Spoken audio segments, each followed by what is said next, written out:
Full studio num so no pay Stephen Amoa Mrashe Bedweni enhia so studio num no pay am say the first time am hu no dem hanie your friend Michael Kwadwo Nketia international relations political and security analyst ewa ha sticker match yeah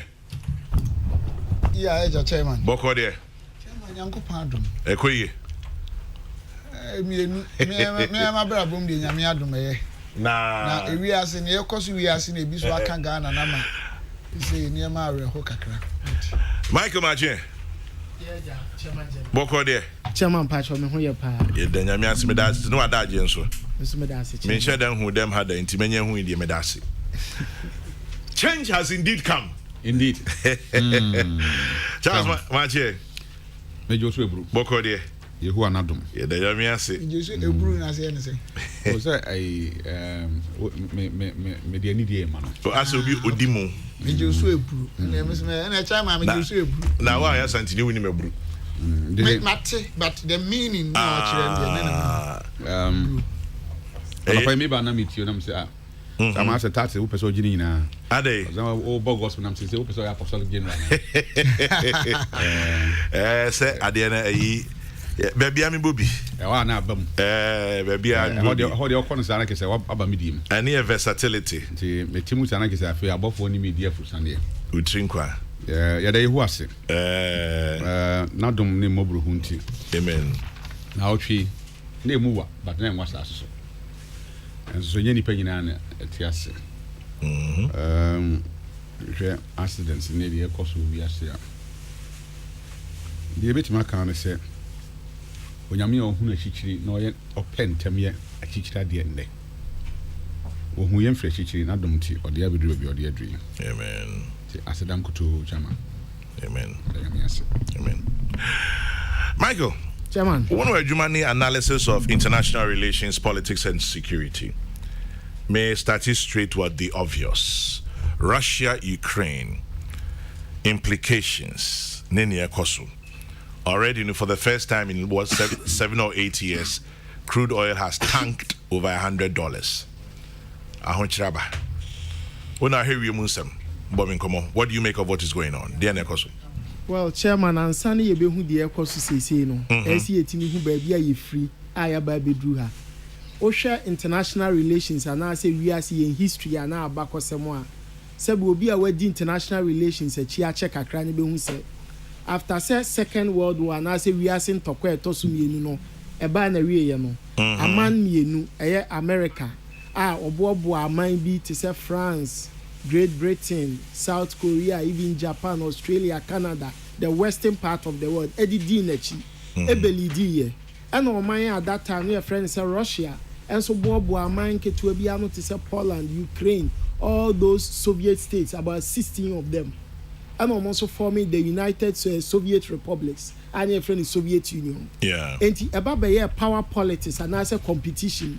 As a dom kuomi enu we no obia epeso wo kire se sabi wono na we ase no odisu anase only di we ase no emum no omo pursue the part of nuclear ammunitions so omo bebo a akode a ehu yie aba kokra to ana de asem aba and na musa from 1945 eba besi 1991 America and the Western allies how mo constitute NATO almost survival ye nemo no my friend Russia and Soviet Union no antimi engina na bra Soviet Union no collapse ya na se gu ye no amanen keto national se amom ye 15 a mo kan Russia ho no omu nyina atete omo ho a omo ba benya omo fa ahudie be ye independent sovereign states and yes Russia animu onyama na so omo standing omo position omo gina be e wo wiase international relations mo no e ba afem kakra because e wiase entokwa na e friend cold war no omo lusu to the United States of America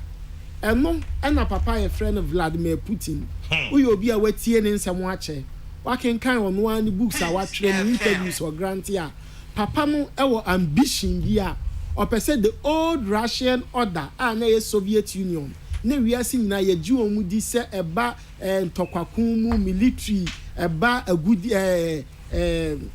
weapons mu a na Soviet Union gina na so no wo aman ketwa ehye na se no opese o restore sa order mo But in the 21st century, you don't colonize countries with brute force. We've gone past that stage. But then the issues come up. Invasion of Ukraine. You don't colonize countries. America, yeah, Ubia Yukumihano. Omodia Libya. Omodia Amama Bibre, Cuba, Guatemala. And yeah, colonization, Omdi Iraq, Omdi Afghanistan. Now, honestly, Siano Yibia, Avina Musu. Chairman General, over warfare, you say there is a famous quote. You say the first casualty of every war is truth. And Sanan Tokobia Bebasu, Ewiasena. Adia Edikan Sofia no cre. Yabeka ya Abra America, Eko Iraq, Omu Yusu term be said so-called weapons of mass destruction. Akudie bi ana Saddam Hussein Iraq for war. Sa America nko says akudie na sebi de bebe wiase ne bin sida. America kokodi of over 20 years besine ye weapons of mass destruction e mo be pa acho. Ebia na Putin so ye dey eye. But ye position say America ye bi na amfa sumdwie amre wiase adenti na ese Putin so ye bi. Obeka ya President Putin announce the entire or the soldier for Ukraine mamuno. O state say oko Ukraine hwa and historically a sha bako semu Ukraine and Russia for no more mamre kra ya kasa bako. There is a Russian speaking minority population and I say Ukraine mamuno your Russia for etikrom almost so Russia kasa mo kan. And Putin adwen kire a wo kire nyina ne say sankro for Ukraine aban ne dia soldier for ehunu omo tete omo enti emo dia soldier for kwa akobo omo ho ban. That's the eastern Ukraine for. Yes, but in reality enya no kre obia epekwan bi so pretext e dia ko invade obi country no akwa akokontokwa e di omo so asabi omu twa ntro kakra eno ne ntro a President Putin twae afedi etoso mienu o si Ukraine amasi nuclear weapons omo ye bi. We all know say Ukraine will need that capability to make a nuclear weapon now, and it's not a nuclear power. And some of my way in I know Mujina so the aqua invade Ukraine there. Now, Oman Putin, yes, supporting a year chairman. The Arahone say, Oceanipa, currently we have over 135 people. Emu Ebiama, Ebiam Quara, Ebioma Sabu, and say we are saying we live in a global village. COVID-19 shall say our province be a friend Wuhan or China. Any Bosomemians and we are seeing in our own Susan Ebia Kobia, and I'm no Casay, Ghana for over 1,000 and a COVID 1,400 plus. Plus, the whole world, China, no, Ariana shall see a free woman. And Kuomo do one post America. I'll Ku America for the Italians, Britain for Chobia. And dear Oman Penny Putin, in Ukraine, Menowiti, and Susan so bang and a baby so. Or mine Ghana and Susan so ben a baby so. Import be mine Susan so ben a baby so. Number one, the whole world, we Saudi Arabia are the largest oil producer free war. Or my friends are Russia, Etosumi and Sam. About the friend and natural gas here, a soldier with there. The whole Europe in Russia I supply Europe 40% of our natural gas supplies. And it's a Russia more or produce oil or kokontokwa a bomb or cost to 2 or cost. It means number one, the production subetting at it. Per the factors of demand and supply, the production so tia. Everything a global crude oil prices more across road. And you're not starting. The way you name no my muhai. Sabe se petrol bo cost run ne ade ya a driver force here to petrol ya cars kemu e dwadi force here to ntosim ye to banchi buomu ye to body ebum e affect obi a we teacher ni ahun so kra trotro abefa obekfa akwadwuma no so betwi ahun ka enhwe nkwachiri abra dum so ba Ghana ye kofa bibi ba friend car power virtually a bigger generators a sipu so a generating power say be ya obi a benya light petrol any to digum ye wa thermal plants are gas any to edigum e de power ma ye nyina ye nyanya anyina mo ahoden enti ntoko ekoso Ukraine e betimi ama prices na koso say for the first time in 7 years we are buying crude for over $105 per barrel. Crude bo koso a ebi beka me ade ba konso ankrofo nhwe ne say countries beat is America, France, Germany, Great Britain, even Russia itself, China. Sentokwa we to aso koso. Nas America ne na pam for from NATO. ɛyɛ ɔmo adwene sɛ the way ntɔkwa ne kɔ ne yɛn nso yɛ de yɛn ho bɛgyim ne yɛakɔko ntɔkwa ne bia overseas development assistance afi biara esika aman nketenkete third world countries developing countries te sɛ Ghana yɛnya free America yɛnya free Great Britain France Germany sɛ esika yɛtire nyɛ yɛ anɔ ɔmo de ne nyinaa ɛkɔ akɔhyɛ ntɔkwa mu na nsɛn sɛ the evidence bɛda adi no yɛsi every day bia America focus in Afghanistan they were spending over $300 million every day in Afghanistan. Imagine seconds kay ya they set up companies ya they set up industries our Africa came puntu nyuma ene no ma yebetimi bi ayi ayewa ha enti utu o man Ghana mu na aka se bibi because Ukraine bibi because Russia emfa me ho a ente saa ene wiase no ekọ na bansa kọ ne nsa ba de esi wo ba bi etimi affect o yenhwe Ghana because o man bi ti say Ukraine ukokopie wa field ba ko mo etimi abo mo ho modern pa medicine ya pomudin ho nsemo ene won sukuu semo enne ya me no kase ye Ghana sukuu fo mo bro 1000 students ebi ye medicine degree nursing surgery a o mu nyina o mu pe nimdie ne ntete wo Ukraine mamu entokwa yi kosu enya de ade kire be koso sebi nyame ankoye adom na tuo bi to bombu bi to na koka Ghana ni a eno so de asemfo Friday aba the global supply chain could be disrupted by current happenings in Ukraine and also as ye kire say and normal yakokra edeba ye manyimu si yakofa bi wo Ukraine yakofa bi wo China even yakofa bi wo Russia ba bi biara yakofa bi ba no enna mentokwa yi a ekosu se etwa so koso a likelihood se enoma bo be kokosro bi bia betimi asi chairman general enunti na always ebehia se ka ye benya asundwie ewo entokwa a ekosu ade ebe hadwen pa ne se entokwa we be koso abro na wotwimienu ana se bosome etwa so bro ne na otwimienu ye wura mu na otwe ebosumi mu a aside casualties ebewu nipa ebewu no say if in the first day you over 100 casualties are yen to fan to ho say edibosumi nipa do do sen ebewu petrol bu obeye sen aduane bu obeye sen impo ba bibia na betimi ayde atu kwan akọ na ade nso ebeye hu pa ne say America, Great Britain, France, Germany, any equai from said the North Atlantic Treaty Organization NATO, and so Ebeka said no.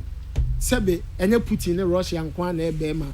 The Kosovo Ukraine, yes, ye the Hubejim, and I see the powerful soldier for Equaku Poland, I say be or that's a Putin and audience or Becon Akon anymore. Yes, so you need the beef so a chairman general. Then you acquire the beginning of the end. Exactly World War III and na eba be chassis a unity. Na bibi sa so koso de a already we are na nkasa COVID aba be say economy no. The whole world, almost all countries are running budget deficits. Obia e bobo se amekai, mami and your friends Angela Merkel, German chancellor. Now last year, journalist Kobisa in 2020 say wa bobo se too much. Ya tra bosia threshold. Okache journalist say enipe ewu a wosi GDP to a ratio enipe ewu come dem crofo as inflation mini bibia just am bobo say e di sustain economy no enti sa no ma we mu nyina na etire anya yie na say ntokwa e da Russia any Ukraine ntem isi entimi ansiesie ne ntem a ebetimi aba na beyond the energy beyond the geopolitics adeba akonso a ese ye hwe e China say na wiase no economically a basic assembly adwadie mu nsem even global manufacturing yantias say historically or man bia etimi be ye kase be di wiase so it wasn't because of its military strength the foundation of the hegemony of most world powers and states now because of the economic might. At the start of the First World War, Great Britain was virtually responsible for more than 50% of global manufacturing. And then ya me no work say China is leading global manufacturing. Now say America and Russia for more NCC or Montemuntokwa, no me or man so mo de be face so or mo could defend Ukraine. Ye be hu na China for no and afa hu aba be di ewiase so. Then also will come with its own implications for global peace and security. Already China for no share gains or more make economically. Africa ha ye dread for your number one leading trading partner China. Russia and so any Nigeria signing recent military agreements. Our best supply weapons near the Ediama Nigeria by no. Nempo sentokwa koso sa ade ba kunso betimi asini say global response akiyade fight jihadism and they over West African sub-region ha sebe omo atwetwe etuo AD and Bransem terrorists, Al Qaeda for Boko Haram, Oko, the northern part of Mali, Niger, Burkina Faso, Ivory Coast. Now, who say large parts of these countries, yet them any controls our minor. I impo our mining more soldier for intimate fighting. Nempempi ne ya na ya America ya France for ya Germany impo Russia for ene do one soldier for ene one weapons eba be boa bibi man ketua ima yetimi ne saa nipa bonfo yi etimi de face so na sentokwa kese eba be koso wo Europe a omo resources omo focus omo attention nyina ebe kwa kodi wo eno no ebe ma saa jihadist groups Boko Haram a lot of them Al Qaeda in the Maghreb Akim and so many of them bet me anya hoden sronko e de adi oyene kese e wa bibimamu ha enti yes you looking at all these implications and sana o my Ghana mpo si e wo bibi ka kire Russia ye wo bibi ka kire Ukraine ye wo bibi eye de boa yenso ye betimi aka emra me no kase ukohwe United Nations Security Council constitution na eni busumi mienu mpo na Ghana ye to abayi ye a non-permanent representative on the UN Security Council. And Mijidian see a bit me use our position, no, and they are calling for ceasefire. Now, eventually, ya with the global negotiations are a bit me de assumbie aba between Russia and Ukraine. My chairman, Osha could you cry Russia and not the Ukraine for bit me no more come to qua. And unti, and I see you say penny, and I say we can defer. You exercise power with control. Yes, Roman penny Vladimir Putin. Na obeti. Obi anim say nya de Ukraine for ne ba be konto. Yes rano baby a de ade ne fa no emwa kra because no ahwe videos ni bia oba bia sebe oba ta one ne manketo na bombo to na akra keto a wosun akokro bia bombo ato afa ne hune modia pram no a chema wo hwe bia na areho na wo kan nyina so a na de ba besi so se wo hwehwe no ma yi a ekokoso wa mama so a eni kwan say ye Ghana so ye de ye bambo eni ye security ye de edi agrom pembe pu bet ye say obi akotena radio so say o me call for coup d'etat obi si asoja fu anye ku a me ye say sankrofo na me say ya omon tin o ma bia say empatoni aka ntimu biom chairman general mi tie the Kokrokoo am de boy ni say o hwe ahokire ekoso wo Ukraine omo bre omo abombo e bombo omo abusuafo owu emoje pram krofo a esi edi bitu ye hofo na wama wonya kwanya o radio TV so akaka bensem kasa twitwie asojafo ntwituo ento abangu ebi cry ensentrefo ena yentu abangu ena say ena coup d'etat o man yan kasa ye history with military dictatorship the whole of Africa baby bia ni ho a coup ekos wa edi asudwie ebaaye eyimoja hwieguo eye owie nie ede ahokire ede oyaw ena bo man ni mu na sentokwa ba ko pe ekoso Russia na wiase nyina bopusa ye hwede ekoso na esi edi bi tu ye hofo na sabi ubi unya kwanya akotena radio so kwotena TV so a ensem obetimi adane o man na ni kwan se ye ye kokoka se nipa no ye politician so ye journalist so ye social commentator so ye security or political analyst ye nyina na ye hwe ye kasa yi because o man na ye timu no ye ni ba bia akọ COVID by ade ba ko pa mission aye ne say it was all about national sovereignty.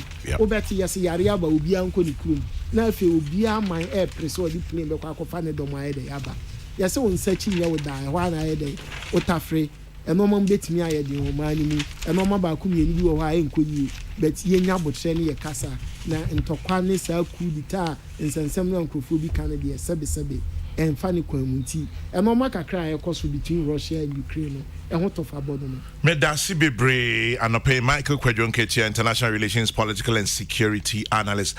Charles, what do you think? Henra minia anopai ma menchia oni wapamfo yeah Joso we hwa me sabe nkun so a me aminua MP papa Dr. Stephen Amwa. What means I've been concerned. The my first so the channel. Yes, just said non Kuana America. So we Chama with the best use up on the show. Come as I can say this. Chama with the one in the Papa Bina. On in the accredited. And them said, you to crank a cannon from so by into a banner, a crown one.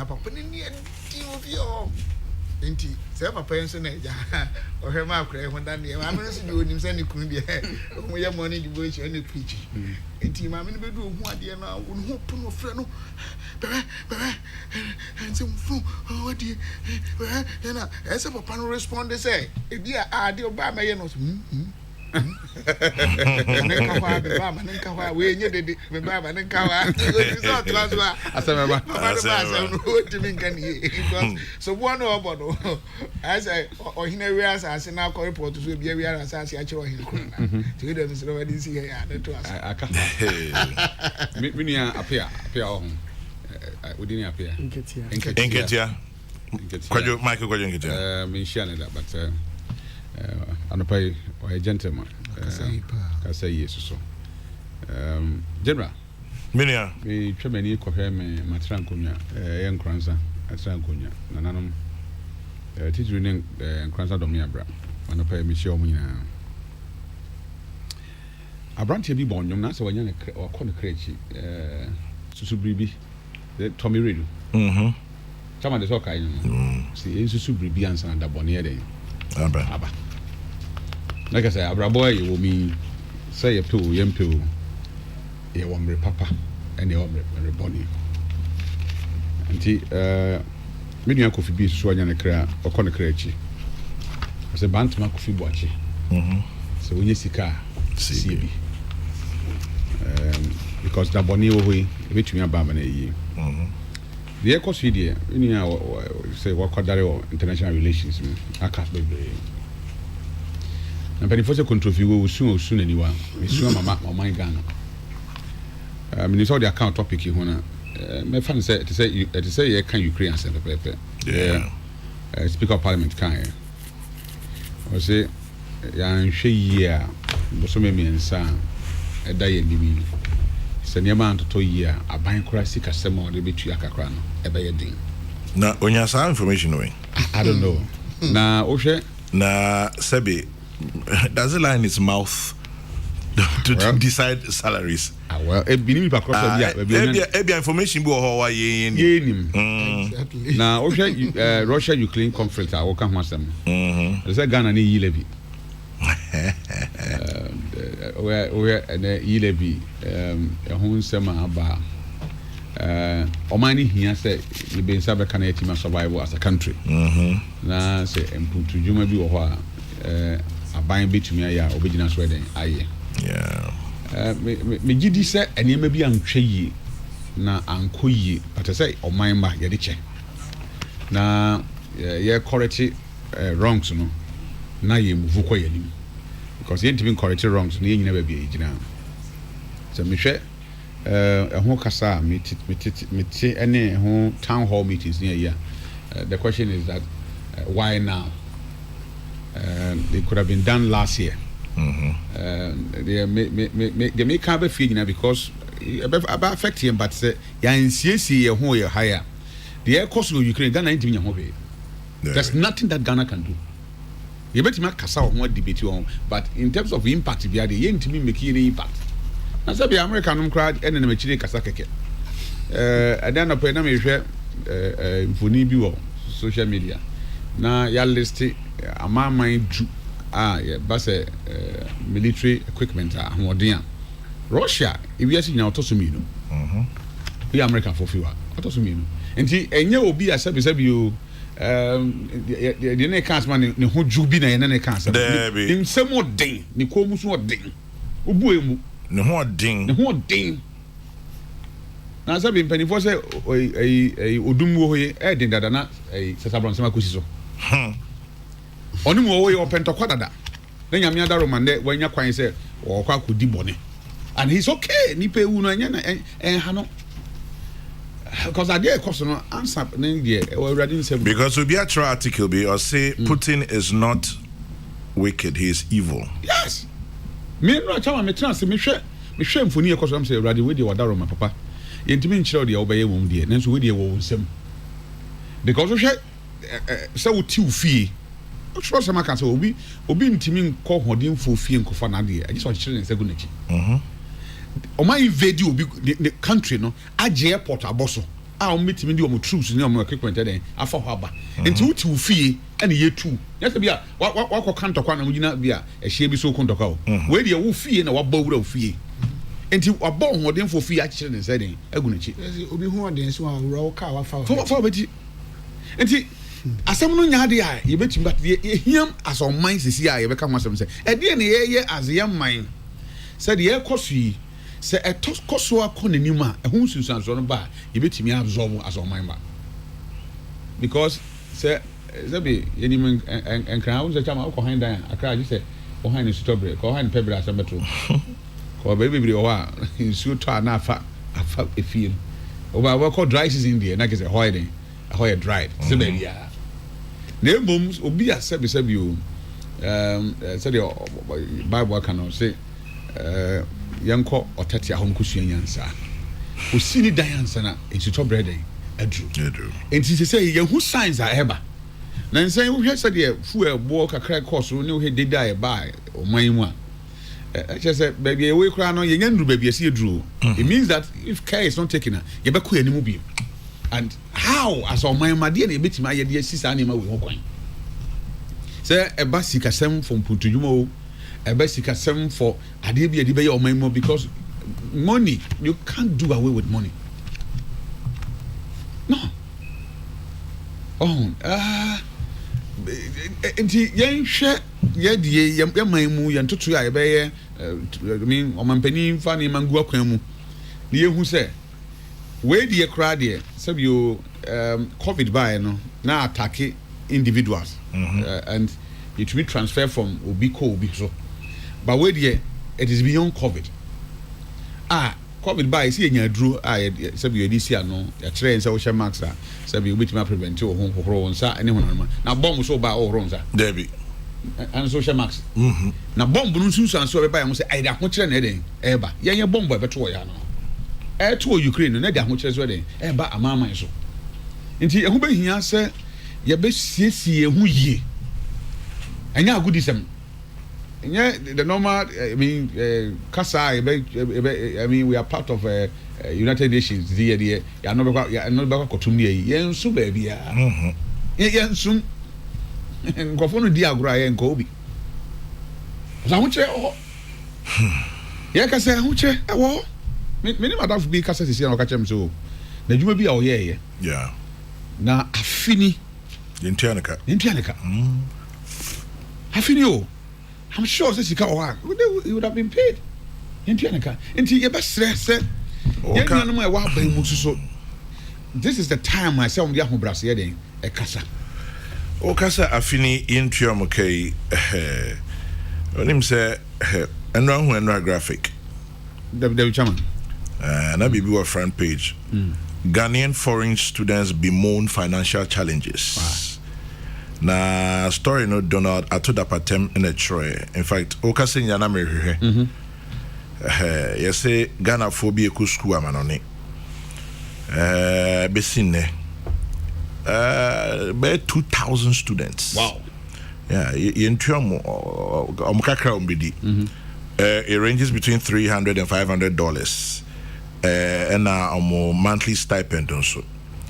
Now, I'm going to interview President of Association of Ghanaian Students in Hungary, Gabriel Asante. And I'm interview back with John Mensah of UK. This is graphic Neka. Now, I say I'm more trying to buy say I'm releasing my tuition fee for the last quarter of 2021, which runs into the dollar equivalent of 85 million cedis. Yeah. Now, uti your more kana enya better. And graphics so any Ora Kingsley Ajiman. Say onim Kingsley Ajiman registrar scholarship secretariat. Omni kokasai. Okay say yeah. Woman say I come but omoye nyum betimi bia na omaye. Na o kaska 17 na made so because he say school for go Ukraine issue. Yeah. Omopo de ebia na yetu omom stipend o. Enso ne yakosui omeno mabakra na sikaseme munyi na Ghanaian students almost usua de amanoni enkoyi I don't know say finance ministry say why we have to find a way because was kasem na no hye and yes right Kingsley very say Ajiman Kingsley Ajiman I scholarship secretariat ne Ministry of Finance in Pennsylvania there best remo say ahonkyere aba na your students who Ukraine isu UK for susu so mo de mai ama mo na school ahonkyere ho ti yes anyway sorry say me you asem free one no yes na obaga na hakra na kofo esu na kofo susu na kofo su ntina mesrese si ade ba ko abi before yentim enta ne se ye gi emfon so eden atum na enam so ntia breaking news about say St. Petersburg going say Russia yeah when say Champions League final mo year free ho yeah the Copa Paris and the pa bibia o bia so komi bibia ade bia mo nyini free ye yi bibia be me de chama anyway enti the ekosi sua de bi mo chama we from 2017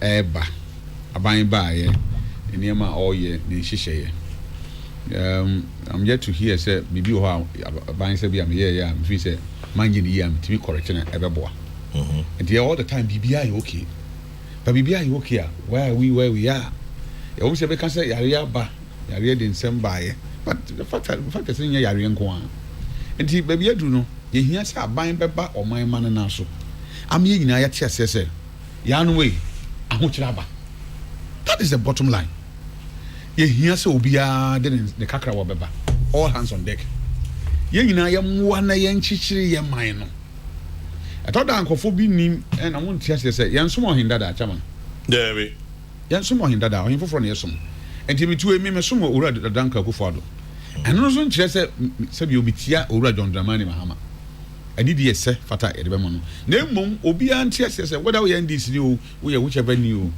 oman Ghana no a ye wo sisi ano ye wo one leader odi enima ono mmom na etwa sanama ye di nechi akọ bosha asase so enti ye nyina ye hia se be fa ye nse kan de be fa ne soso de be fa ne kuma ye nyina be fa na edi nechi den abokwan na me yetime den afaso akobi eti especially minia secretary parliament for momoye na koka na ekoso no it is all helping this country muntimi build that consensus na enye yi because mo sem bia mo ka na mentia se you mutimi tena ase edwen ho ekobenkro mu ma mu yi speaker man ye anya abato because abato na mto e mankan the who say moto aba me kan na who say we na wini na we na wini mo yi speaker mo kan enye consensus but mo kan na mo wini you right honorable by me yeah because mo kan dey at the time no na mo ye 137 plus 1 nti mo ye 138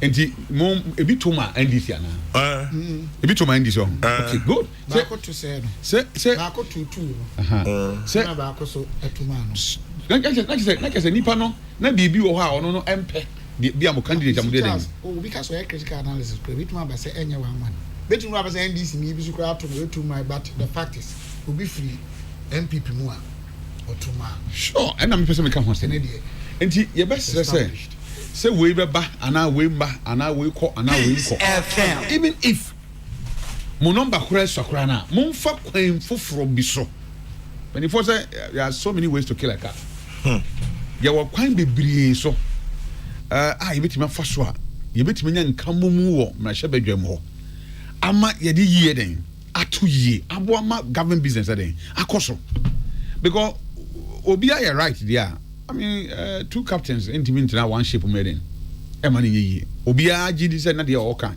no papa but on say mesre say million man DC for so ntie asem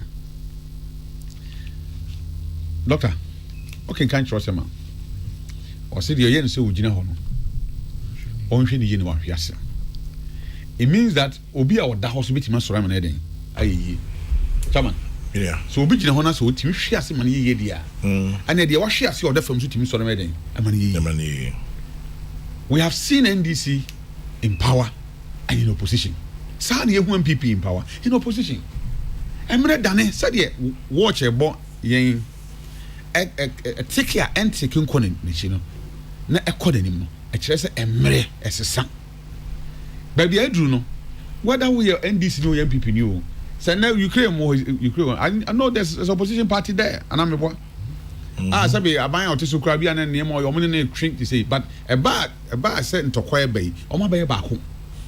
Because the war is against Ukraine, not against a political party. Yeah, you know, you're fighting against a common enemy. I want you there, and I say, what trash I so. I ain't talk. Yeah, war, that I'm much right there. You faces here as on my mind. And the best was a Masha Jump for Madaroma, with all due respect, any deal council. Said ye, GDA, Ashemu Musa Mon Concudi, Jumedia, Safata. Near Nimson which my dear boy, man. Baby Adri, at Teneba and so. Ye Musa, Ubakam Hama or Jade, I hear Juma. Whatever a right honorable speaker, Bagwing, we have information fee and the on one debate to and home and some. Say no cray. We cannot run away from it, say, or mind a challenge. And he has say in a bedding, you can't boom. Say by Ukraine for instance, and so air bay. Say at Teneba and so, Chama, you bet me now, dear. You bet me, dear agent. Ye intiman son no crana, at least you bet my dear boy and my mother. Upon bit my dear boy, Medas. Menso medase Charles Usu and Amotene Canas no Becasano Mote se Abranti, a friend of Michael Kwadjon Ketia, or international relations, political and security analyst, and or they ask me by Michael Pesemi Bisa Sembia Stikekasan Obey research kakra, and I say Ebia Unim Dada. Obidi Asembi Amanimi Sia se main checking here, may check here me into me Bisan or say Kwame, kindly find out from your resource persons. I've seen a reported statement by the then UN Secretary General Ban Ki-moon on the 4th of July 2014. The statement says Ukraine has not applied for border registration since 1991. So the state of Ukraine technically does not exist. Hence, Russia can annex Ukraine. I don't know if you just do a quick check and let's find out. Chairman General, as a sovereign state, Ukraine is a member of the United Nations. Okay. And to be admitted into the United Nations, it means that you are considered as a sovereign state. Per international law, you are normal, you are express a way, you independent, or you sovereign, or so number one, that country must have defined borders. Number two, that country must have a certain form of authority. Exercising what we call central control or authority over the country. Ukraine will define borders. Every 4 years or 5 years, they go to elections and elect leaders. Exercises central control over the country. Until Besine, Eastern Ukraine for the Crimea region, do what we call a shambolic referendum. Declare independence from Ukraine. They are still not recognized by any member of the United Nations apart from Russia. Even China, empower yet Russia for Adam for no. Abra Russia co-annex Crimea. China spoke against Russia's annexation of Crimea and they failed to give recognition to the Crimea region. And there is no way Ora Ban Ki-moon, being the Secretary General of the United Nations, onimra ema obi ebabeye omai ansa na mpo ya gina tum so a member of the United Nations there is no way Obeka Sasem say Ukraine has no defined territories or borders and as such Russia can annex it. It can never happen. It's a clear violation of international law and what constitutes statehood in international law. Interesting. Well, so there we have your answers for you. Peace 104.3. Now, this morning, Russia, Ukraine. Bill say a idea where Nemum, you say Ghana for and Mabane Mrante Kusku, a be a first degree, be a PhD, be a master's programs near there. Teach you sciences, medicine, nursing, and what have you. Intino Niesi or Hono, if I in home, a be a woba, wafa, CB, obi a nimno, hobi. Now, already in the first time and the last time a fuel price, crude oil, echo beyond $100 per barrel 7 years ago. Vladimir Putin can hunka crey 105 as at Enra area. Na say asem atoyen. Sticker, it was saying talking about Vladimir. Where's Dr. Ntwidanso? Anyway, Sticker Kaza. Chairman General, a patro, Midiame da was say, Wamama Quenya prestigious platform. Yeah, that's so near one that year. Dr. Dina Chama boy, I said, Dina whom? Yeah, Vladimir. Ntwidanso so the Vladimir. I'm just saying, Dina, maybe I shouldn't say, Obi Yumbi. I say, Sanfire Pioneer. Yes, a dinner. A dinner Modupa. You know, General. Media may become a historian. Sikasam share the impact of the economy on the globe. Say Sikasam share any yadi. Any choir me feel say I was say your faso. As a global body, you beat me see a deal. Kwan intentem so ansa na aduru ba bia sebe ye ho hwea enyi na akofa world war aba na em say yakeka bibi kakra we ha me nua bo ba bi din afi o Crimea na Crimea na wo northern coast of the Black Sea. I cover about 27,000 kilometers square. Na 2014 and Russia way the Portuguese was say next. I said they claim their sovereignty over them or exercise their sovereignty.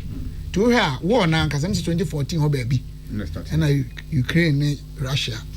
But Ukraine so no you move Russia in 1991. 1991 as I che. You record in fear be say ko be in fear dia search. Na mentime ho ase kakra ne saa niema no mempere ma onko still a me pese me control ne saa niema ni ntino e na bedru ba bia mpempenso a we num so tim koye saa de na de ntokwa ne nyina abai na me de me feel say the most important factor we need now how can we stop this ongoing war between these two giant countries. So bia nim say Russia there Sebi, Omabasemu would be saying Ukraine. But you obi obabo ni yonko ne hia ye a kwan be faso a ye be so ano na already we are singing the gem already the whole world at the gem and na ade a ye ton no e bia £1 obako dwaso no na ekọ £4 e kire se ohamu nchichemu be se Sebi ahasa eye 300% enene ekoso uko US akọ 7% mpempeso anema bo okoso edi entia yare ekofare be ya yare no adede e frɛ no globally impaired productivity say ewiase sikasem enyini no yare no ebe si ne kwan if we say market activities industrial activities or industry activities any sa niema idwaso niema any nyuma kese niema ekoso nyina no ebe very sluggish ebi kura ko zero Robert Kagana do ebi kura de yesi mo obi ampie etuntim nkoso afidie enye adwuma restaurants eklosu no enna me no ka say still we are going through impaired productivity. You crobebra up to now for 100% omunko adwuma. E be a swat ya be a 30. Ghana is here where adwuma adwuma ku bi a instead so me kwa adwuma bi a 24 days out of 30 days no. Omukọ 12 days, 14 days. Into already no ejagu sabi we are seeing nyina ache so. And they say is Ukraine and Russia no soja foforo abeka jana wo ho no ho enya diketoa say yanhwe ya or how ebeba no Chairman General World War post World War 2 and even 1 kra no ahwe we be ko fast maba the ebema na yehu say population growth no asa ye so high all over the world and then communication you know whether boni or papo ekoba bia ma mentwe wano kakra mrechi na menkwa homa no smesa bastika mika se me here Dr. Vladimir Entwidanso na mensaka no ban international relations dia munim se odimu akwetene doc mache yeah Sammy me che wa tie for yeah you so doc na unem se kede no ye oh biango campo ba enya trede ande say Sabio one stop back and in NATO in Cold War Wrestle. Now there are two military organizations one DC and they say since 1992 Soviet Union in European one stop back left and so NATO tenacity and expansion now free 97 Russia can all old Soviet era countries now there was a party now one of NATO Aka Ukraine and then Georgia still and the Kazakhstan near there still NATO ban one about Russia border the job is over Ukraine and Georgia near there somebody 2008 Olympics Russia speaking people now South Ossetia near Abkhazia Georgia mine. Woman say the Georgia air NATO one day I want your woman can one Russian speaking. Emma Russia especially woman so they think no Kron match or my match. And Ukraine area with Russia can. In international relations so you probably be said security dilemma. So we young what down yes you may be ISS what talk to you about one. And so was down was now so to be or Tommy and son 1.9. That's create that lemon and me down there.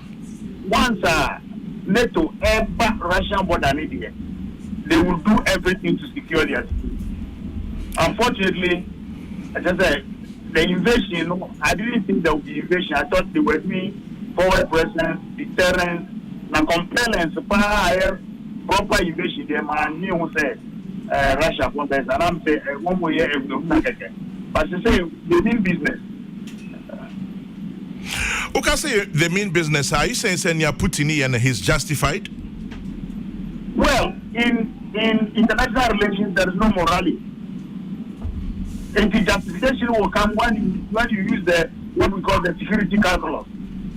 And it will be who say or threatened that anything can over the CA maybe who's about the home from who protect you, but the match also met with the apple. Once I will grab you and in security there's no morality. But if you are saying said there's no morality, I said Ukraine a sovereign state. Adinti and Putin ben Ajuni say oko attack him. Okay, that argument must have yani I want to in the yes. Maybe so a question to answer your question. Ubeka or maybe a friend of Grenada. Grenada, yes.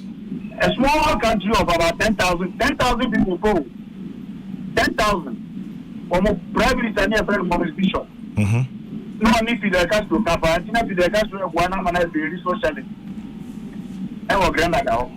America for saying, hey, the Monroe Doctrine. We don't want any socialist country at our backyard. They sent 7,000 troops to go and conquer the country, kill the Prime Minister. Are they justified? So in questions of security, they get justification, but you will do everything for survival. The survival instinct has no morality. So they intend to make sure to do everything possible that Ukraine does not join NATO. If Ukraine joins, the Ukraine are joining NATO and some attacks in India. But by this time, all the 27 countries of NATO have to come with you against Russia. So what Russia is doing is to make sure this doesn't happen. And we cannot judge that through morality, sovereign country. Kosovo, Serbia is a sovereign country. The country borders now is in Kosovo count. Kosovo count almost from one and a NATO Kosovo, America Kosovo. So there is a country called Kosovo, which has not been recognized by the UN anyway. But for my football team, our football championship, do we say that we were right in dividing Serbia and creating Kosovo? And in international relations, whether there is the West or the East, where there is security, there is no morality. America has done this before, and Europe has done this before. Russia is doing it. China, South China Sea. So we see international law say, and you're correct, they are ICJ. I'm ICJ, China for, but they are doing it because of their security. Inti Argentina, Russia through say Ukraine Mobile NATO. Because the borders of NATO and Russia would then be the Ukrainian border, Black Sea ports. Ukraine and now to Russia. And he said NATO at the missile but the check Ukraine. Anytime there is any problem with NATO, NATO has the upper hand. ABC World War III in FIAC, no? Say, I'm not in India. And you know what War III now, but it to be apocalyptic. Why? Because North Korea and China and Omastenas in China, sorry, Russia. And then the whole world, the other world, never it will be indiscriminatory. Just destroy as much as you can. It will be suicidal war. It will be total war, a war of attrition. You don't want to give anything for that thing to come back. And you are on fire. Ideally, the best solution at this point, from your point of view? I strongly suspect that the Russians are doing it to muscle up and to show America that Putin 3 years in the State of the Nation address every year is warning that don't think we are down. From 92 when we imploded, you think we are down. So from that time on, you are threatening the world, you are doing a whole lot of things in the world. And now we are sending Russia, everything has sent us because Syria to confront America. We were all watching this and we were saying that Russia wants to accept itself and the world must respect that. Bernie Sanders and then uncertainty in the West now. But see, we don't have to underrate, we don't have to be hypocritical about Russian concerns. Two generals, American generals, I can say, we would have done say, so we must respect Russia. These are words that show that we need level-headedness, and the UN must take it up to start serious negotiations, serious diplomatic efforts, not to be condemning and whatnot. The continued existence of NATO itself is detrimental to world peace. And the answer way now, I believe that the way forward is diplomacy. The way forward is diplomacy. Okay, Bibi said in international relations and security, there's no morality. But yes, then what happens to the role of the United Nations, UN, or Charter, or agreements, or United Nations? The United Nations has been a little important. Just say America echo Iraq. If we respect multilateralism, then we should have listened to the UN. UN now got a bad stage in 70 years. They say Ukraine. When the guns died down, we tell the UN to go there and clear the mess. Iraq, we told the UN to go and clear the mess. Everywhere, that's what we are doing. Myanmar, the same thing. It shows that the role of the UN is a little incomplete. And I wrote an article about that. On the World War II by a year, we put down a new global architecture to ensure peace and security. Mm-hmm. The first pillar was the UN. The second pillar was the IMF. The third pillar was the World Bank. And the fourth pillar was the ITU, or now the WTO. But these pillars, to say, they are wobbling because China and Russia believe that they have been swept under the ambit of the West. Mm-hmm. And they are doing the bidding of the West. It's all no country, the big countries, nobody is respecting the United Nations. And that's bad. And see, because the UN and Soria, then the UN must be found seem to be so neutral, using the UN charter to help bring peace.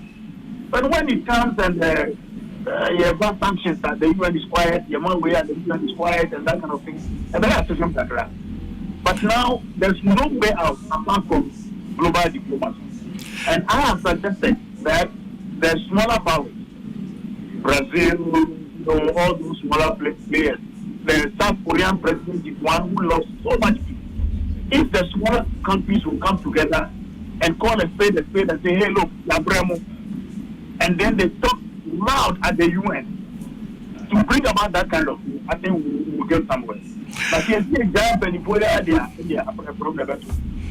Finally, Doc, from your analysis on the impact going forward, then you started to about fuel prices near the. Is it going to get worse? Is it going to get better? What do you think? In fact, the first few months or a year or two, we should expect escalation of fuel prices, escalation of economic wobbling, where the interest rate is going to go up, the financial system of the world is going to wobble a little. We are ready. Fuel prices are starting already. Yes, 200. Russia can decide to shut off gas. They can decide to withdraw the amount of fuel they pump onto the world stage, and a whole lot of things. They can affect the rest of the world also to see to it that they talk. And to all these sanctions, a bit backfire to us also. So Russian sanctions are headed to before this war. Gazprom, China virtually oil. Gas. You know, almost signing agreement that gas is cheap. I can remember one program. All of a sudden, there was a sanction on the Gazprom. It was a year, you need to affect the helicopters yeah. So every country is going to be affected by what is happening. Until Obia said it's up on Africa, everywhere in the world, I want to like I said, but I have hope. Say, and then I want to Name Temne here. Yeah. Finally, your namesake Vladimir Putin, would he listen? Would he come to the table? Oh yes. In international relations, also who will be now open the bargaining chip just a proposal. You will listen. It's not apocalyptic as such. I think you will listen. You will listen when the chiefs, when the last letter come out US, so we care and I think we stand as respect their security concerns. Again, Ukraine, say Ukraine, don't go in there. You better see, you better win, Russia's from our win. That's what we have. Now the only thing is, let the man Ukraine is a sovereign country. Sovereign country, no much. But is Ukraine a sovereign country? Ukraine is a sovereign country. But what Russia wanted to do is to create a way that instability in Ukraine. I didn't think they would attack. I thought that once they recognize the breakaway regions, then they will create a buffer zone. The breakaway regions will declare their independence, and now Ukraine is unstable. And I thought that was what they wanted to create. But now they went far by attacking Ukraine and Ukrainian people. Doc, I don't pay that. From namesake, the catch and say, Panchoati. Mamma say be and to us to say. Pachomiti. Many radio stations, TV stations, Akasa. Yeah, representative, the permanent representative of the UN, Ghanaian Ambassador Ajima, one of my brilliant students. He's a good guy. But so let's say, I come on that and central for I come on that. The interpretations are more mano, and yet. And then Pachomi who here? Okay. And now, journalists, but the judge, they say, Ajima, let the Ghana is supposed to work with Chow. Ghana's foreign policy is built on 4 main pillars: Pan-Africanism, non-alignment, good neighborliness, and multilateralism. Ajima, let them was based on one of our pillars, multilateralism. Ajima said we will support the UN in everything. Now, Ukraine is a sovereign country. Ukraine now, you are not here support. And you will be able to human to go. Until we are, I don't just say support. Interpretations are more than okay. Secondly, then Ukraine. Almost they should take their security and to their own as long as something for you. Almost and yet, I think the ministry is doing something. They should link up with the line the ministry has given them.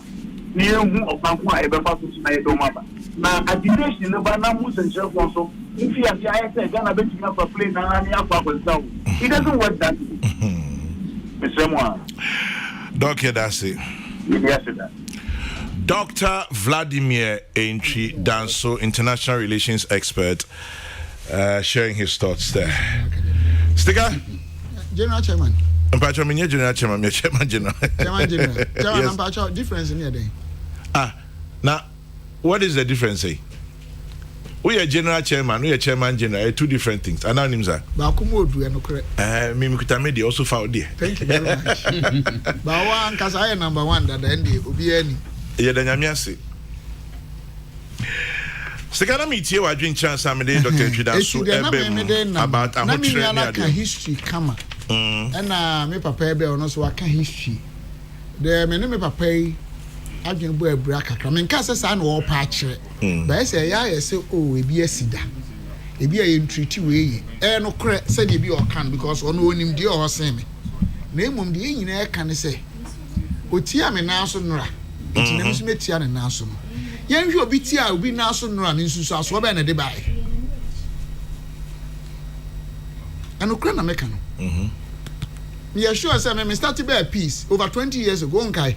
Make up. That time me drive if you come as my bed that ma humache.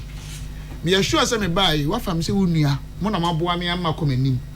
Bi o stika. E me assure say me ye niem ba ko menu bi a. E bi a wa ampeda. O tire me chona say. Ka we maka say oh. Sika kra mu na me nchia no. It's possible say me share do say minnim o say minnim. But to tim say enye de bia na ye hwe ye chi. E hwe mfonso. E o say ye ku anim. Na so obeku anim a ade esi ye enye no. Wo de ye adesua say ensi biem. But on ka say e bia we treaty we ye nti. Under no circumstance there should be war. War there entokwa. Under no circumstance. But so tie in your okana Russia started Kokrokoo. Oh, metina say, oh, that's more candy, Papa. Kokrokoo na still a moye. Oh, you can say no on your day. Until we should find a way of revisiting the issue and also listen to Russia. Because media, my granny say, Sadia way already chrono on mining ne reasing na seke kroba kwa a chana shania a jaguchino. And they say, yes, I saw a jaaway nasi. Look, and same you are not can deal. The way the global economy na ye. See, I'm sure ye, me and Soviet dear way. Let me go for about 3-6 months. And you Ghana, some may be seen your anyway. Because even Sabi, woman, wa betirum pope jam pija. Na ya near Sabi and Sa Bakon. Sabi, Ebia, Ajojo. Ultimately, the American say, you share the global, say, who say, Europeans and the sanctions to Russia. And Dr. Chidasuka said that is not the way to go. It's very dangerous. Because Opa Mohufono out to Nebema. It decided to see how many sanctions no to no. On no supply about 40% of your gas needs. Or 2 gas room bede. Or 2 ma, only in economically very affected. But on swatum. Omenya mutual effect. On economy never hano. Also about how economy. Because industries are powered by gases. If you have the share, you are no mudi. Okay, gas from your idea and Kagana Babe benefit. And Dr. Chidasokan. Send Kagana and Yanio Mosa agreement.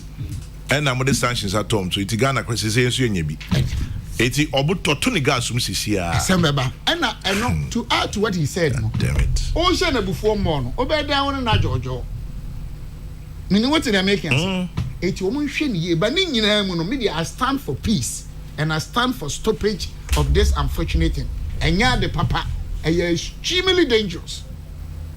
Yan shiny, ya the other brain. And then if you're some year, dear bready, whom say you cream for, I come one of the giant countries almost supply. Dear bready. Found one some day, Obian say we are said dear, and who can. Affect you will be biara down to even the village. And then you take Ghana higher come you. It will be a mess.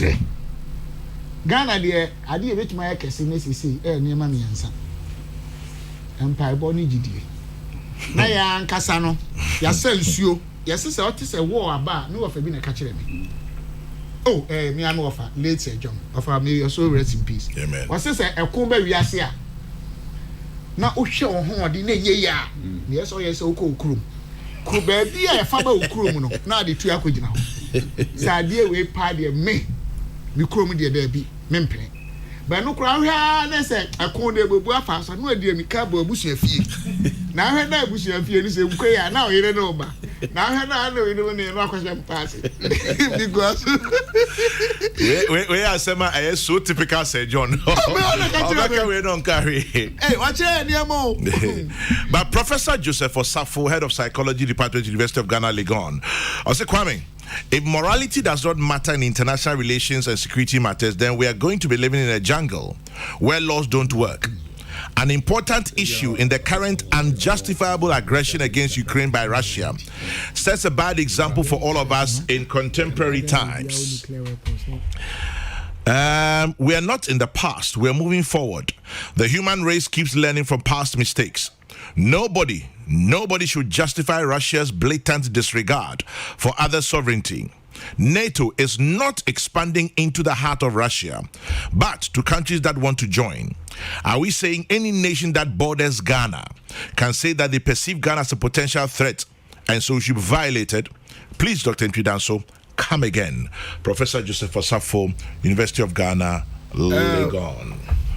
Stick with you. Pacho. General, Officer. Okay. Yeah, Chairman General. Yes, Really a brief one about say morality doesn't matter in international politics or warfare. No? And tesa unim Professor Yaubene, lawyer, international law lecturer here, Ufrimu ya about 2 years ago. He was my international law lecturer. Now about international humanitarian law, the yenim say about the act of warfare. If we are seeing na ye mra a govern warfare. Se ne America ne Russia konkra mrada ho se papa me ne ku na okuratuo mimi nkuratuo a eni kwan so odi tuo ne ye dai ekume se me de me nsa na me ne ku a eso ono so de ne nsa ye dai ene me ku se mpo unu obi ku no ma franka fita so ana white handkerchief a symbol of peace and surrender eni pa ne ma so pe se ukuratuo se de se wo ye dai ujai tuo ne tuo untimi nku no ene mpo se odi tuo bo obi nan na ho no awanwu no oyemre na akokopie ne so a once a wayemre a wontimi nya hwi biem na ese oyedai ujai no na bibi hye no botom no enti the assumption or the assertion that there is no morality in international law or warfare, it cannot be true. And it is even law, you read the international humanitarian law which governs the conduct of warfare. Now unim say Ukraine President Zelensky. I say Oyapabo. Because from what I'm hearing, I confirm but Opache say he's reached out to NATO, and NATO is not willing to stand by him. And I'll say only 27 European countries are kasa. Ubia and share danka. It is you've left us to our fate. As a and Russia is he's willing to negotiate with Russia. Chairman, Emraka Kre won say, Nientia, Emma US, any NATO allies, anti for weapons, and answer a soldier phone call Ukraine and say number one.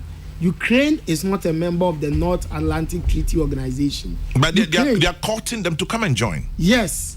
And there are laws that govern these bodies. Mantra no mumoto say an attack on one is an attack on all. Odon sa kamba kwa odon sa ko munyina. Enti ne ya ye kase say Russia and I been so be invade Poland. A response America and Great Britain and France e be different from NATO because why? NATO Ukraine is not a member of NATO while Poland is a member of NATO. And no na say America e wo pepa Omo Congress ebetimi akase based on humanitarian grounds we have to intervene in Ukraine and save people. They said Omo Kokoye was Serbia. But the moment you intervene, full-blown war. That is the reality. But it depends on how you intervene. No. The moment you intervene. If you don't intervene through war. Now you intervene, how will you intervene? No, diplomacy has failed. negotiations in if something has failed, it doesn't mean that it cannot be revisited. Poland, American for the soldier for any weapons, Poland CCA. I mean, aircraft hold over your Kugu. Yes, and they are protecting their allies. Charles, apart from the Minu, there's also serious global economic pressure on these countries. That is the reality. I'm being honest. Now me too say see na come demi. Maybe cry and show me need no be away inside or say general oba attack na.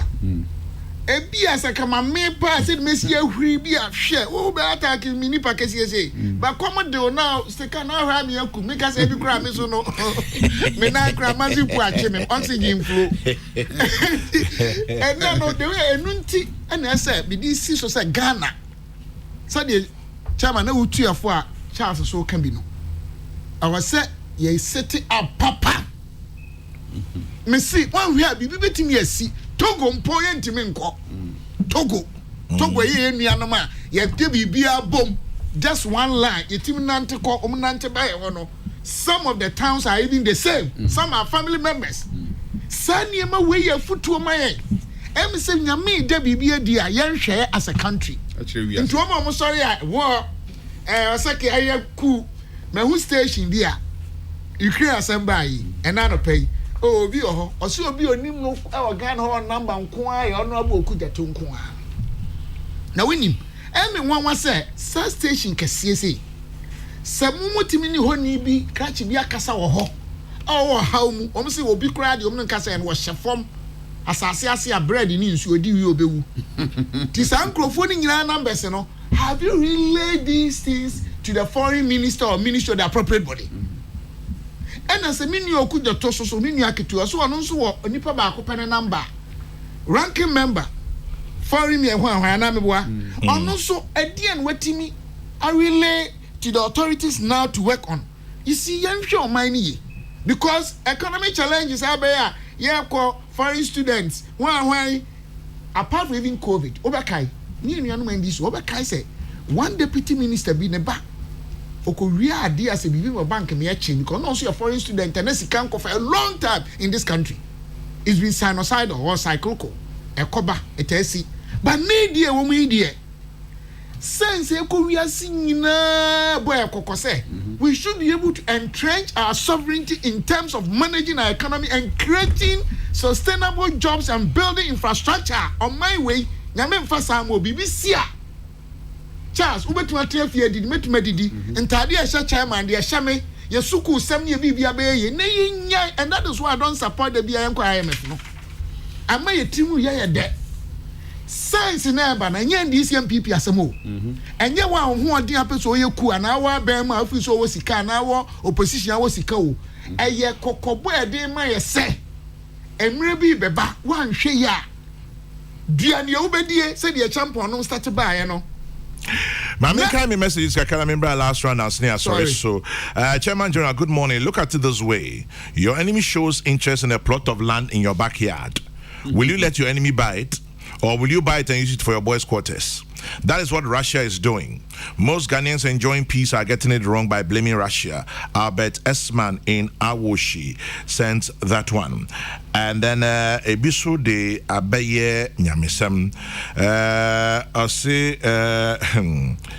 I have since yesterday been praying for the death of Putin. So all will see the power of God. Support me in prayer. Araba sends that one.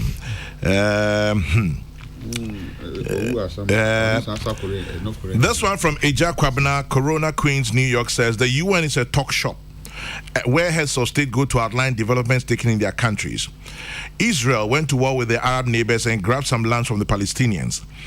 From that moment after the war, Israel have been taking their lands and the UN is quiet. Nobody should depend on the UN. Eja Kwabena, Queens, New York. Whilst we condemn international imperialism, we refuse to condemn local imperialism. Some local chiefs or kings feel they should be served in perpetuity. Is that right? I don't know where you're coming from with this. When the world thought we're recovering from the treacherous effects of COVID, now Russia and Ukraine warfare. Ghana, let's pray. Farouk in Tema.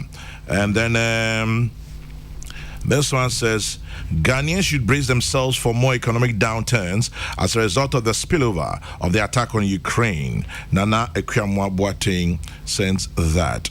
And then is Vladimir Putin Adolf Hitler reincarnated? He's taking the world by storm. For our Ghanaian brothers and sisters caught up in the crossfire, we can only pray and wish them well.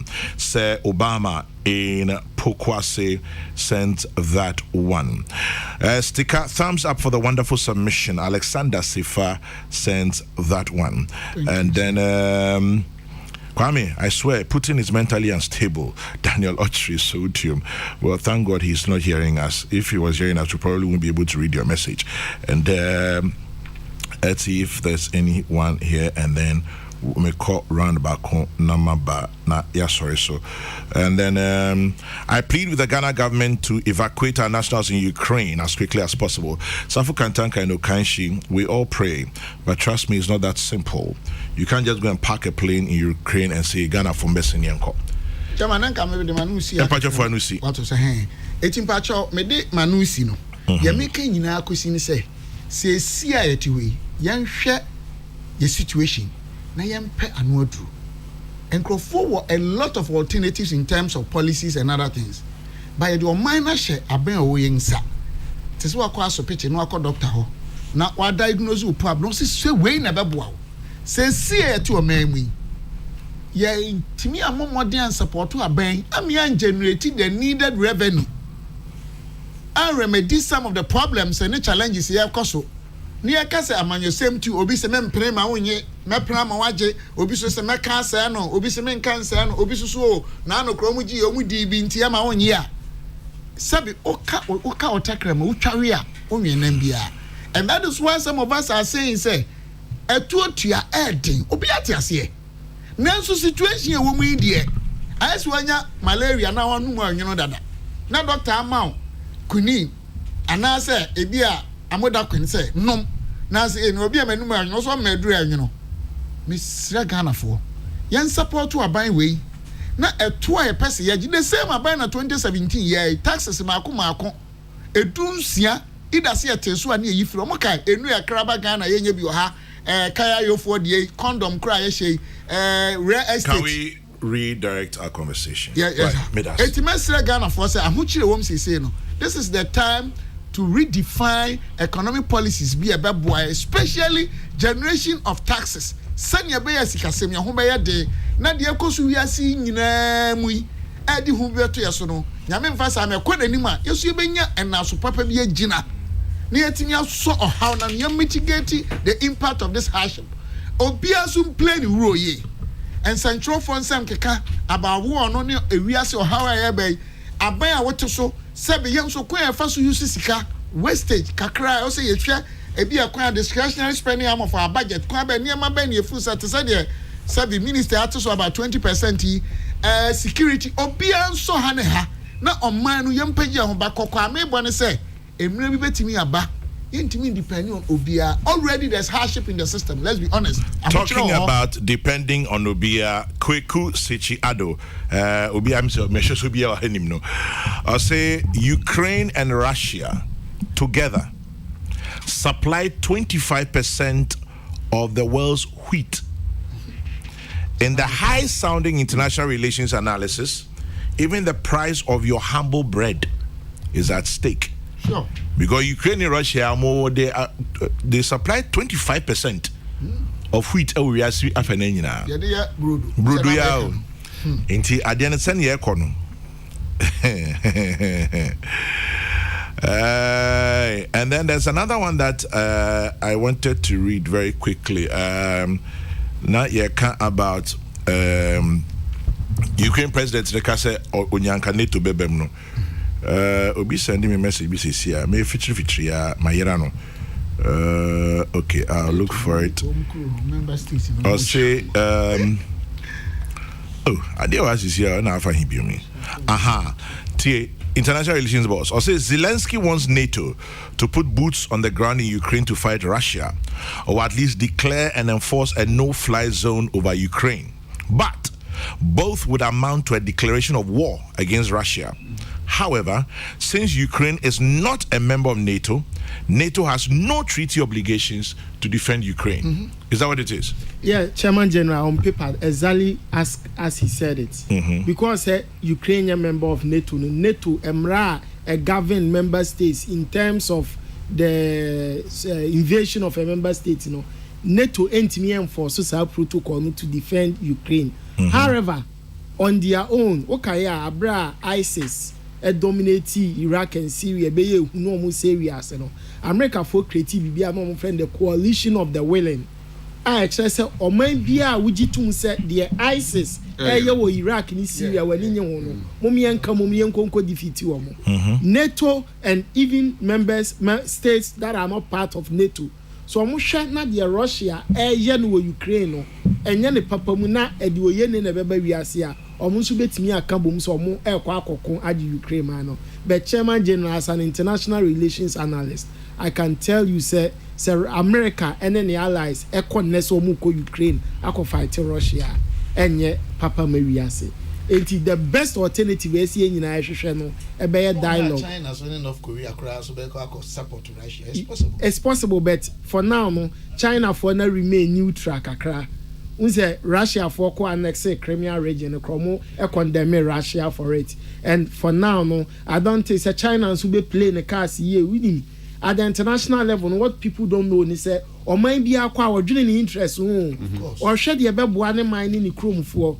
Enti enesa China hwe na America ne Russia ebeko war na amani mienu beyemre na China be free nchen aba be di wiase so a obetena ho din obedwin interest ho de ebebo China mine no so no obede obeye North Korea on sorry preko pese o because Russia support me so me kwa support Russia amomo akwa kontokwa even France ne Germany ni France, Germany, and Britain for our more show interest. I condemn Putin. A ban see emfa a man could jina kunona noa. What is the commitment? So more the mema bede. Ever could jina kunona. Ain't a whole lot of intricacies. Obia dream interest. Ain't a whole lot. You can say automatically say a ban to come back from Ukraine and also. And ya diom back from Ukraine. Stikasi upon them being a kaka. Yapon. Sir, I'm going to say a question. Debbie, me hear me timer. Oh, my main point, young quay need to us, Roy. Charles. The woman is a medical canon. The Kosovo, Ukraine, and Russia for terminal. As soon as you saw the heading, you're starting your crap. You're starting. Na yes, I be here. I'm ready to say for the kind of boom as a country. As a country. Na we free her, we unko ha near, you know. Adiba could be a hammy pass. I saw from penny for 1 man, 2 when she was said, person Shena, when you cook a semi, no, Sabu, all my moon. On behind a moon penny for betting my account, mobum, Yabakwa, as at Timmy Boo, my knee. Na mhwa atema ebini mu di wo mo man na me ra ho chaman seri atema dia no mo nya botiro ya chaman yan tu ya boase kakra wo mu se enya kwan e kasa wo afidie so nkofo 8 yen na mum abrante bi bonum e fe na oje o se mre betimi asa na chi a mre sa na chi enyi yi de ye o kira when you see when you say wow show and the war yeah the only irreplaceable you may not like President Kufuor and in Aban but chairman you need choice say see you here Kufuor in Aban and tear so until see you kwakọ to aba now man be decide say you need MP before aton kwanta den apai ye yan hu ye omo de be di esane ni ma den amayakọ enti mumma yenya botre na enipa edi o man so no emfiri baabia so emfiri yemu ne koye emfiri yemu but Charles they are our brothers our friends 1 minute chairman what do you why acha senka eyi akeze kai professor you ha betuma busa mu ne me mpa che o ede na akofa sa de we na modern day enye obi kro comment say MPP ni NDC ni oye ne manya so me hia ye nyina agitum kakra say eto da ye mi ni yakowe wo and the media practitioners na bi wafa same way ka on chire mu obedi se bia na nado se omampanyi mahama watwa mu se mi o se wo se hwan o de trouble te see susu na se be emafra boni mienu eku ana okranti mi obedi watem and even sometimes issue kro mu di atem no enye no kro bi na fake ade to Facebook enti chairman eno sa ne ma na free he if you mama manyofo ho mo na mo dia Mona moye. Because where Ghana is heading towards, if a whole society is Mona share emrantie ne mamba bi kutupa. And mode microphones are more. I think so. And I think so. And mama atenye. But it's really very dangerous. Mwana moye. On mind we be headed towards one day. Obi etimi etra radio studio bi atem se osime sinti na me di watem. Na mo amanyo for na mo hwe. Mwana moye. Mwana modia bedu see. But it's very risky. Who has said it's not? Extremely. I'm telling you. Who has said it's not? Mwana moye. But moya oya mama no mako se mama. Yeah, obi to no ntimi na no afa phone sinanim. Na wakana nkofo tro more fire. More fire. Because chama say they could do say so we do nya do Ukraine one mean so baby abedu. Nti imagine say besiwa. Yeah. Obi do nya atem de na odiwa. Say eno na sisi abaso. Chama we dey wadaro ma me so. Na say say wapo. Ne ati 2 year nkasa na be. Dabida. Thank you. Chama. So they be American. Chama me so yes sorry see as a ora Isaac Noble Shen why forest manager, regional manager, forest service division Sunyane. And no Bruno region. Say Sunyane kan say bi. Bruno region. Na ya na woda. Ora Isaac Noble Shen. Ona we regional manager Bruno region.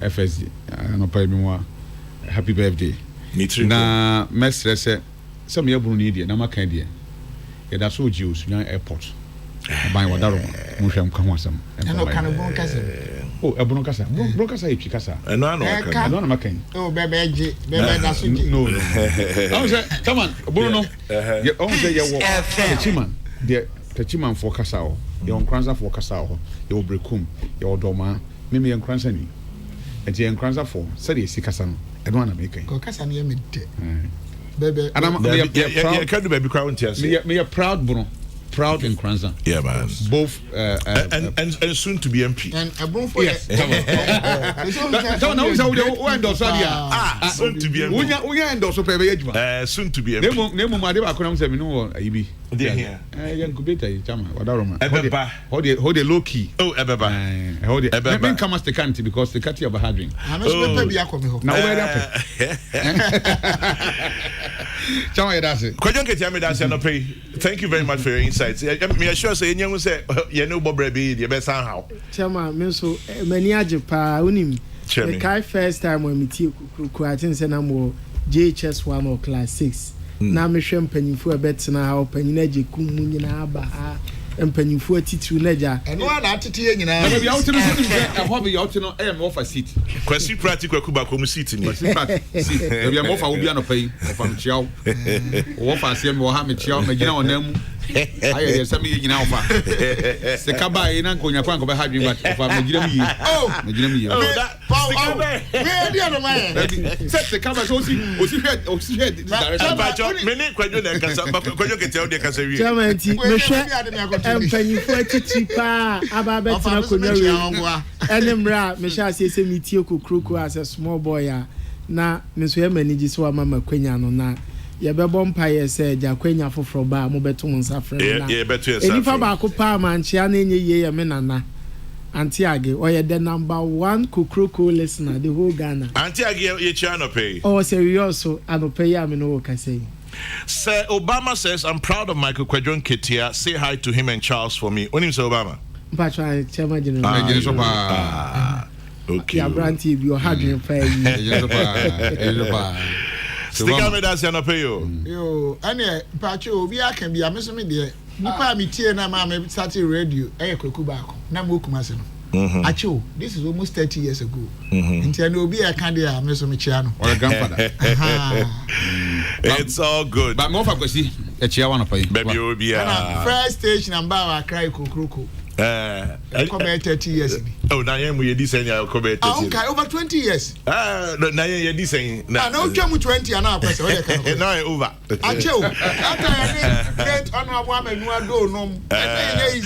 In the meantime, happy 40th birthday to you, Opoku Danson.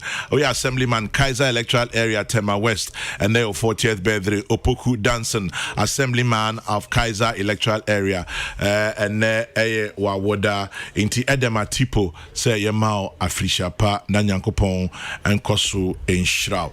Well, it's a Friday in spite of the doom and gloom. Peace. Before I go, Minfa shedding Kesiepa Emma Mr. Wilfred Kwame Ofori of Nyameche Nebusia. It says your deepest sympathies to the family of Mr. Wilfred Kwame Ofori of Nyameche La Paz, who goes home tomorrow, to his wife, our mother, Mrs. Elizabeth Abuaji Ofori, and to the children, Stella, Winifred, Wilfred, Frida, and Ivy. Sincere sympathies to you, Mrs. Elizabeth Abuaji Ofori, to your children, Stella, Winifred, Wilfred, Frida, and Ivy, on the passing of Mr. Wilfred Kwame Ofori of Nyameche. Yamamunina shedding. Obisi memo kidi nyono shut up. And I shut up again. Bibi, you see me mama Vladimir Putin. Peace FM 104.3.